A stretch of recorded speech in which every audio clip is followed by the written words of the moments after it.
This Thanksgiving travel week is expected to set records from the roads to the rails to the skies. According to AAA, nearly 80 million Americans are expected to travel at least 50 miles from home between Tuesday and the Monday after Thanksgiving.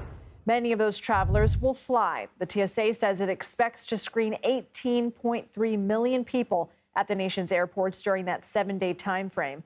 It marks a 6% increase from the same time last year.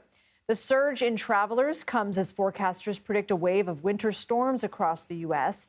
The National Weather Service in Sacramento, California, issued a warning for the Sierra Nevada area Saturday through Tuesday.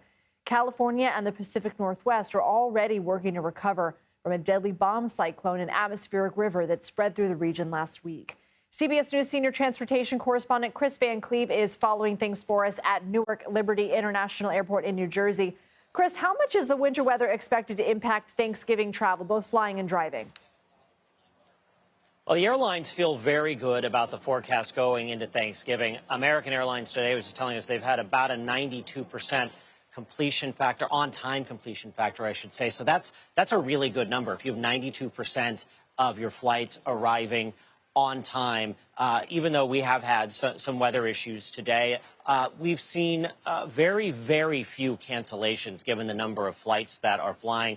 Even on Friday, when we were contending with storms on both coasts and staffing issues at air traffic control here in the New York area that impacted this airport, something that's happening again today. Overall, the airlines have performed very well. On the roads, you're going to see some places where you may have some icy conditions, certainly some very cold weather, particularly on the drive back. There is some chances for some potentially disruptive weather after the holiday. And, you know, we know there'll be some rain and things along the way. So there will be points where the driving might sort of fall into the icky category, but it doesn't look like anything is shaping up to really derail people's treks home. And Kris, I've seen your reporting on this, but walk us through the new American Airlines boarding system at select airports.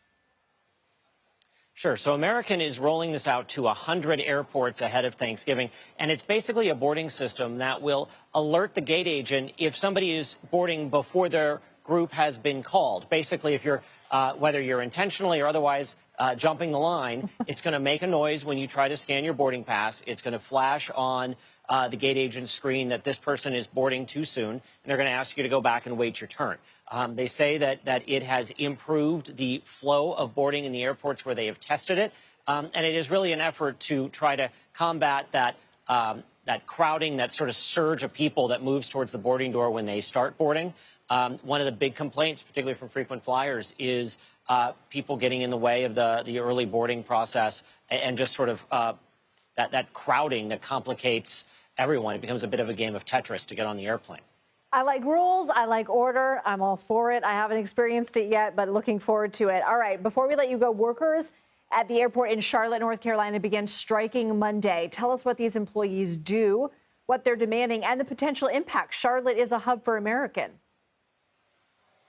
Sure. These are airport support workers, folks who help with wheelchair assistance. They clean the airplanes in between flights, those kinds of things. They're seeking better pay. They make anywhere from $12 to about $19 an hour, and they say that's just not enough to live. So they staged a strike today. It has only really had minimal impacts on Americans' operation at Charlotte today. We expect this to probably be a one-day labor action, so probably not something that's going to disrupt later into the rush here as we get busier tomorrow, Wednesday, and Sunday at airports. But it is an ongoing labor dispute there over what the workers say is a wage that doesn't allow them to live, basically. Okay. Kris Van Cleave, thank you. Sure thing.